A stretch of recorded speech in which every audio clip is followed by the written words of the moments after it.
ಓಂ ಶ್ರೀ ಗಣೇಶಾಯ ನಮಃ. ಓಂ ಶ್ರೀ ಗುರುಭ್ಯೋ ನಮಃ. ಓಂ ಶ್ರೀ ಸರಸ್ವತೈ ನಮಃ. ಮಾತೃದೇವೋಭವ. ತತ್ವಮಸಿ ಚಾನಲ್ ಪ್ರೇಕ್ಷಕರಿಗೆ ನಿಮ್ಮ ವೆಂಕಟರಾಘವನ್ ಮಾಡ್ತಕ್ಕಂಥ ನಮಸ್ಕಾರಗಳು. ಪ್ರೇಕ್ಷಕರೇ, ನಮ್ಮ ತತ್ವಮಸಿ ಚಾನಲ್ಗೆ ಸ್ವಾಗತ, ಸುಸ್ವಾಗತ. ಇದು ಉಡುಪಿ ನ್ಯೂಮರಾಲಜಿ ಅಂಡ್ ಅಸ್ಟ್ರಾಲಜಿ ಕಾರ್ಯಕ್ರಮ. ನಾವು ಪ್ರತಿ ತಿಂಗಳು ಅಸ್ಟ್ರಾಲಜಿ ರಿಲೇಟೆಡ್ ಕಾರ್ಯಕ್ರಮವನ್ನು, ಮಾಸ ಭವಿಷ್ಯವನ್ನು ಪ್ರತಿ ತಿಂಗಳು ತಪ್ಪದೆ ಮಾಡ್ತಾ ಇದ್ದೀವಿ.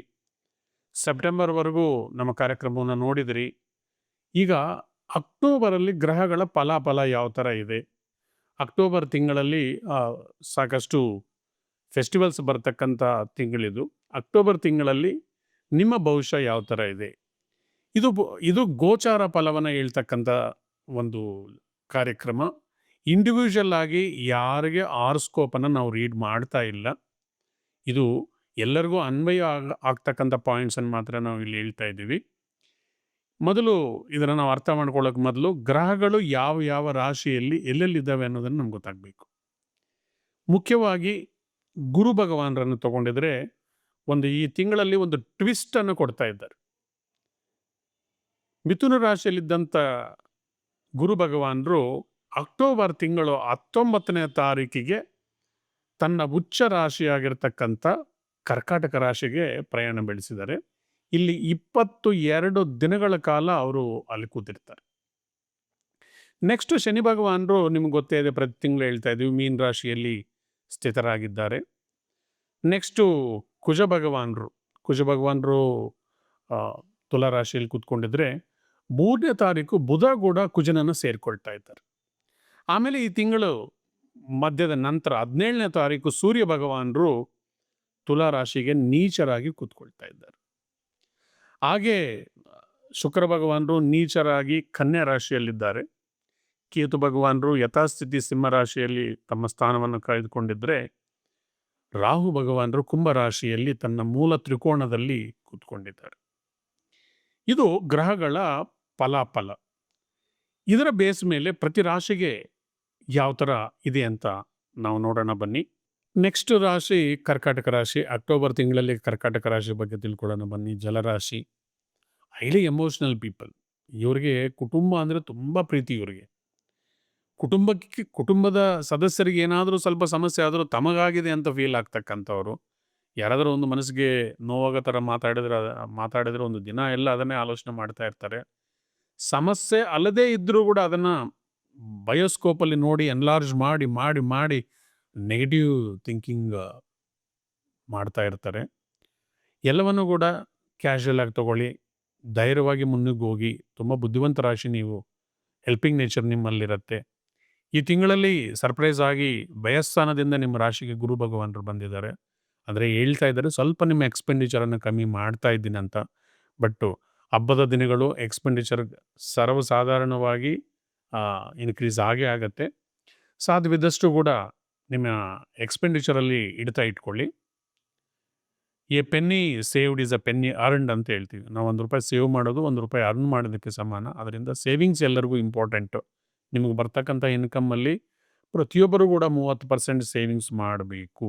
ಆವಾಗಲೇ ನಿಮ್ಮ ವೃದ್ಧಾಪ್ಯ ಜೀವನ ಸುಖಮಯವಾಗಿರುತ್ತೆ. ನಿಮಗೆ ಧನಸ್ಥಾನದಲ್ಲಿ ಕೇತು ಭಗವಾನರಿದ್ದಾರೆ. ನಿಮ್ಗೆ ಬರಬೇಕಾಗಿರೋ ಹಣವನ್ನು ಬೇಗ ಬರೋದಕ್ಕೆ ಬಿಡೋದೇ ಇಲ್ಲ ಅವರು. ಕೇತು ಪ್ರತಿಬಂಧಕ ಗ್ರಹ, ಅಡಚಣೆಗಳನ್ನು ಕ್ರಿಯೇಟ್ ಮಾಡ್ತಕ್ಕಂಥವ್ರು.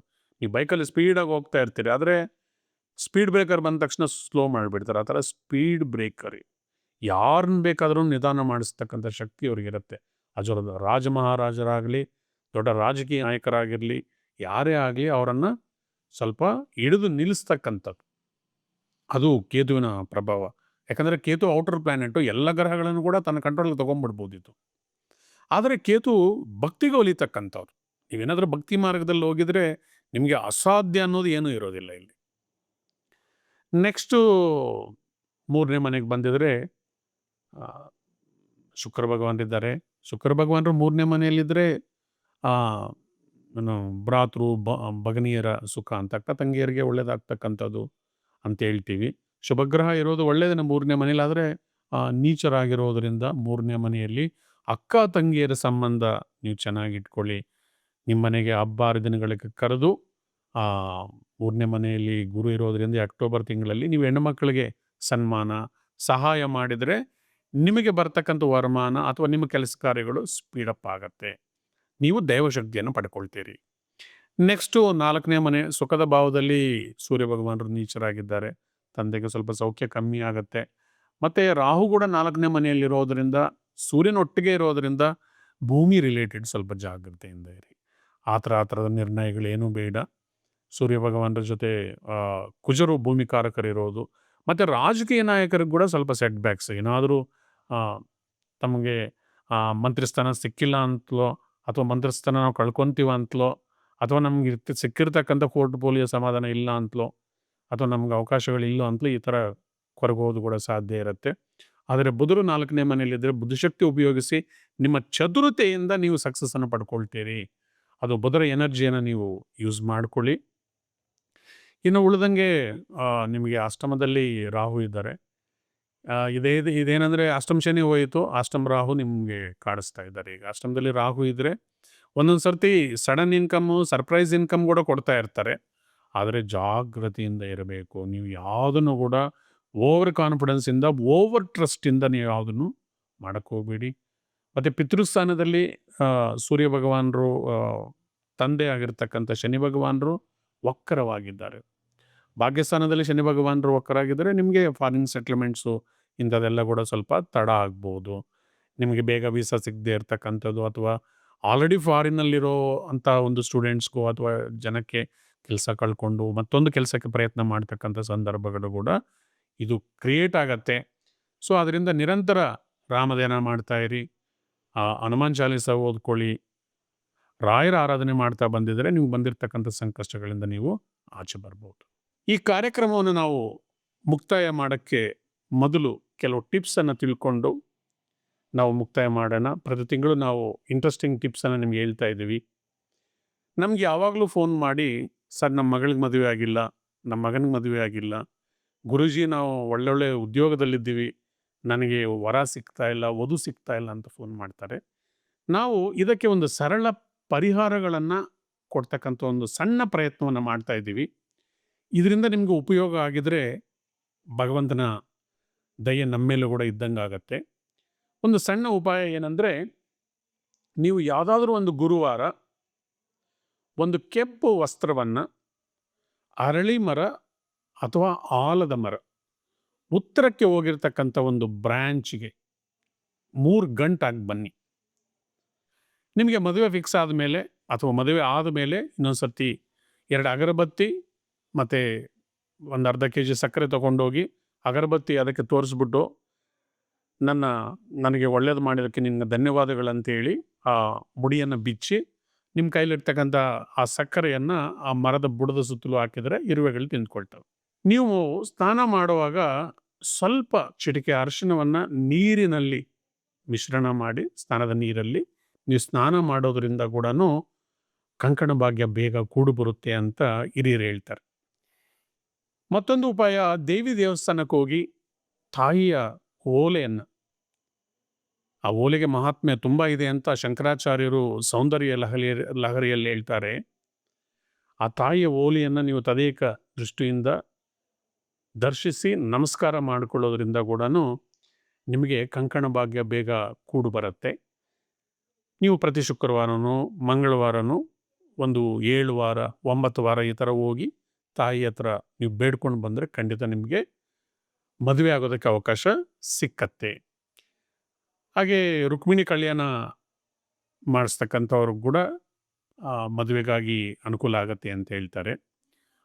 ಇನ್ನೊಂದೇನೆಂದರೆ ಸರಳ ಉಪಾಯ, ಒಂದು ವೇಳೆ ಸಾಕಷ್ಟು ದಿನದಿಂದ ನಿಮ್ಮ ಮನೆಯಲ್ಲಿ ಹೊಸ ಬಟ್ಟೆ ತಗೊಂಡು ಇಟ್ಕೊಂಡಿದ್ದು ಅದನ್ನು ನೀವು ಹೊಲಿಸ್ಕೊಂಡು ಹಾಕ್ಕೊಂಡಿಲ್ಲ ಅಂದರೆ ಇಮ್ಮಿಡಿಯೇಟಾಗಿ ಹೊಲಿಸ್ಕೊಂಡ್ಬಿಟ್ಟು ಹಾಕ್ಕೊಂಬಿಡಿ.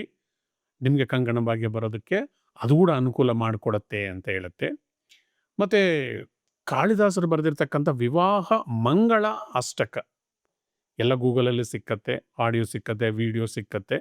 ಅದನ್ನು ನೀವು ಭಕ್ತಿಯಿಂದ ಪ್ರತಿದಿನ ಓದೋದ್ರಿಂದ ಕೂಡ ನಿಮಗೆ ಇರ್ತಕ್ಕಂಥ ಅಡಚಣೆಗಳು, ಒಂದು ಕೆಟ್ಟ ದೃಷ್ಟಿ ನಿಮ್ಮ ಮೇಲೆ ಇರ್ತಕ್ಕಂಥದ್ದೆಲ್ಲ ಹೋಗಿ ನಿಮಗೆ ಬೇಗ ನಿಮ್ಮ ಸಂಗಾತಿ ಸಿಕ್ಕೋದಕ್ಕೆ ಇದು ಅನುಕೂಲ ಮಾಡಿಕೊಡುತ್ತೆ ಅಂತ ಕೂಡ ಸಾಕಷ್ಟು ಜನ ನಮ್ಮ ಗುರುಗಳೆಲ್ಲ ಹೇಳ್ತಾ ಇದ್ರು.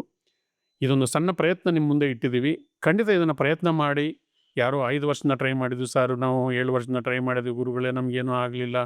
ನಮ್ಮ ಮಗಳಿಗೆ ಯಾವುದೂ ವರ ಸಿಗ್ತಾ ಇಲ್ಲ, ಮದುವೆ ಫಿಕ್ಸ್ ಆಗಿ ಕ್ಯಾನ್ಸಲ್ ಆಗಿದೆ, ಎಂಗೇಜ್‌ಮೆಂಟ್ ಆಗಿ ಕ್ಯಾನ್ಸಲ್ ಆಗಿದೆ ಅಂತಕ್ಕಂಥವ್ರು ಎಲ್ಲರೂ ಕೂಡ ಈ ಸರಳ ಉಪಾಯಗಳನ್ನು ನಿಮ್ಮ ಕೈಲಾದಷ್ಟು ಪ್ರಯತ್ನ ಮಾಡಿ. ಮತ್ತು ಮದುವೆ ಬೇಗ ಆಗಲಿಕ್ಕೂ ಕೂಡ ಕೆಲವು ಮಂತ್ರಗಳುಂಟು. ಅದನ್ನು ಕೂಡ ಪಡ್ಕೊಳ್ಳಿ. ಮತ್ತು ನಿಮಗೆ ಸಾಕಷ್ಟು ವರ್ಷಗಳಿಂದ ಏನೂ ನಡೀತಾನೇ ಇಲ್ಲ, ಅಥವಾ ಮದುವೆ ಯಾವುದೇ ಕೆಲಸ ಕಾರ್ಯಗಳು ನಡೀತಾ ಇಲ್ಲ ಅಂದರೆ ನಿಮ್ಮ ಹತ್ತಿರದ ಜ್ಯೋತಿಷ್ಯರ ಹತ್ರ ಹೋಗಿ ನಿಮ್ಮ ಜಾತಕವನ್ನು ತೋರಿಸ್ಕೊಂಡು ಅದಕ್ಕೆ ತಕ್ಕ ಪರಿಹಾರಗಳನ್ನು ತಿಳ್ಕೊಳ್ಳಿ. ಒಂದು ನೆನಪಿಟ್ಕೊಳ್ಳಿ, ಯಾರೂ ಫ್ರೀಯಾಗಿ ಯಾರ ಹತ್ರನೂ ಜ್ಯೋತಿಷ್ಯವನ್ನು ಕೇಳಕ್ಕೆ ಹೋಗಬೇಡಿ. ಮತ್ತು ಆ ಥರ ಫ್ರೀಯಾಗಿ ಕೇಳಿದ್ದಾಗಿದ್ದರೆ ಮತ್ತೊಂದು ಕರ್ಮಫಲ ನಿಮ್ಮ ಜೊತೆ ಸೇರಿಕೊಂಡು ಅದು ನಿಮಗೆ ಅನುಕೂಲವನ್ನು ಮಾಡಿಕೊಡೋದಿಲ್ಲ. ಎಲ್ಲರಿಗೂ ಧನ್ಯವಾದಗಳನ್ನು ಹೇಳ್ತಾ ಈ ಕಾರ್ಯಕ್ರಮವನ್ನು ನಾನು ಇವತ್ತಿಗೆ ಮುಕ್ತಾಯ ಮಾಡ್ತಾ ಇದ್ದೀನಿ. ಧನ್ಯವಾದಗಳು. Thank you very much.